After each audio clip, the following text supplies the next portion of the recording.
चॅनलवरती आपल्या सर्वांचं स्वागत। आपण पाहत आहात बिग टीव्ही मराठी। मी तृप्ती कदम। पाहूया आजच्या ठळक घडामोडी।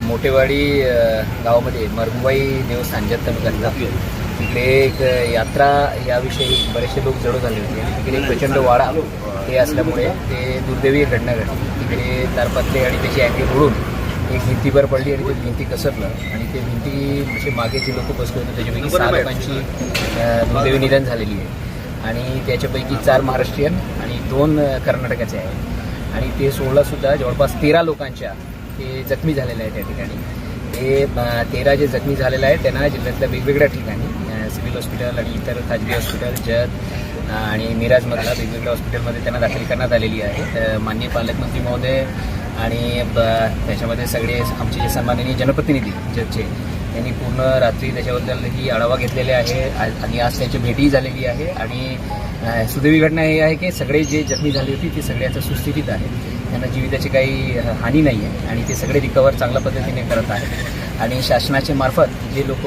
जे 6 लोक जे मयत झाले त्याच्यापैकी 4 जे महाराष्ट्रीयन आहेत त्यांना शासनामार्फत जे हे अनुदान आहे ते उपलब्ध करून देण्यासाठी आम्ही प्रस्ताव तयार केलेला आहे। संध्याकाळीपर्यंत हे प्रस्ताव पाठवणार। काल घटनेच्या वेळी त्या ठिकाणी महसूल आणि पोलीस प्रशासनाचे सगळे अधिकारी कर्मचारी त्या ठिकाणी उपस्थित होते आणि लगेच त्याचं रेस्क्यू आणि सगळे जे ॲक्टिव्हिटी आहे ते झालेली आहे। ओके सर, बोला सर। जत तालुक्यामध्ये असंगी तुर्कजवळ मोठेवाडी नावाचं एक गाव आहे।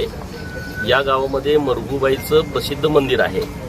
महाराष्ट्र आणि कर्नाटकातील लोक यात्रेच्या दिवशी लाखोच्या संख्येने येतात, परंतु आठवड्यातले 3-4 दिवस या यात्रा सुरूच असतात आणि तशाच पद्धतीची काल दरीबडची गावातील किंवा अन्य परिसरातील लोकांच्या यात्रा तिथं होत्या आणि यात्रेच्या दरम्यानच पाऊस यायला सुरुवात झाली। पाऊस आल्यानंतर लोक आडोशाला जाऊन सगळी बसली, परंतु सोसाट्याचा वारा सुटल्यामुळं तिथलं एक शेड उचलून त्या भिंतीवरती पडलं आणि संपूर्ण भिंत जी लोक त्या आडोशाला बसली होती त्यांच्या अंगावरती पडली आहे। त्यामध्ये अत्यंत दुर्दैवी घटना अशी घडली की 6 लोक जाग्यावरतीच मयत झालेले आहेत।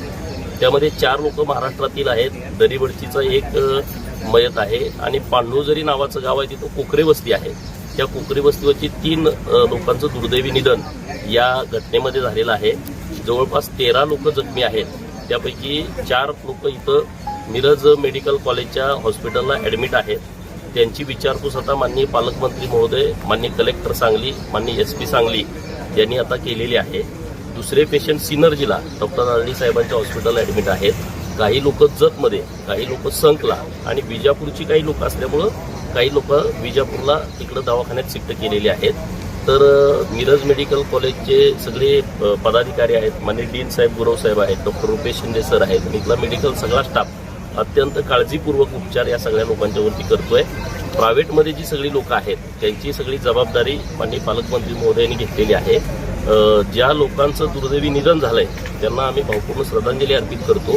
आता ह्या झालेल्या घटनेला आम्ही काही करू शकत नाही, परंतु सरकारच्या माध्यमातून त्यांना मदत मिळवून देण्याच्या दृष्टिकोनातून आज माननीय कलेक्टर सांगली तात्काळ त्यांना मदत मिळण्याच्या संदर्भातला एक प्रस्ताव आज सरकारकडे पाठवणार आहेत। उद्या कॅबिनेट असल्यामुळं उद्या माननीय पालकमंत्री चंद्रकांत दादा आणि मी माननीय मकरंद पाटील साहेब ज्यांच्याकडे हे खातं आहे मदत पुनर्वसन, त्यांना भेटून ही मदत मिळण्याच्या दृष्टिकोनातून प्रयत्न करणार आहे।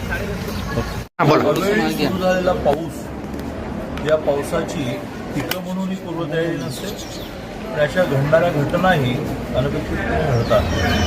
तसं मरगुबाई देवस्थानाच्या यात्रेला कर्नाटक, महाराष्ट्रात प्रचंड लोक येतात।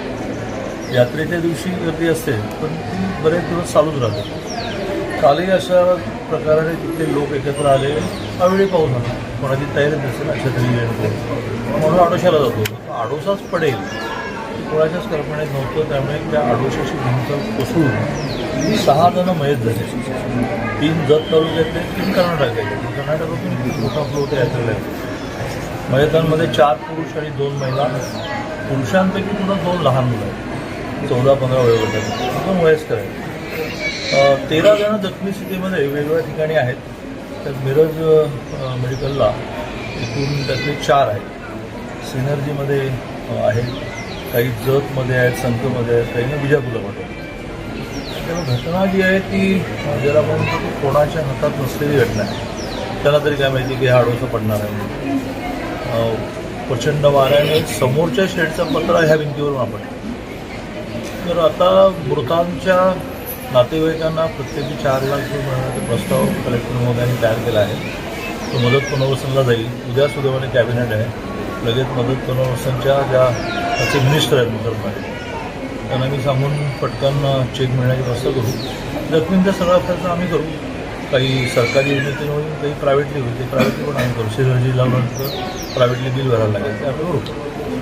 आणि त्यामुळे अशा प्रकारच्या दुर्घटनानंतर लगेच मदत मिळणं. काल सगळी महसूल आणि पोलीस यंत्रणा प्रसंगाच्या ठिकाणी होती. भराभर शूटिंग झालं आहे. ज्यात जे करावं लागेल ते पॅटर्न काढतो.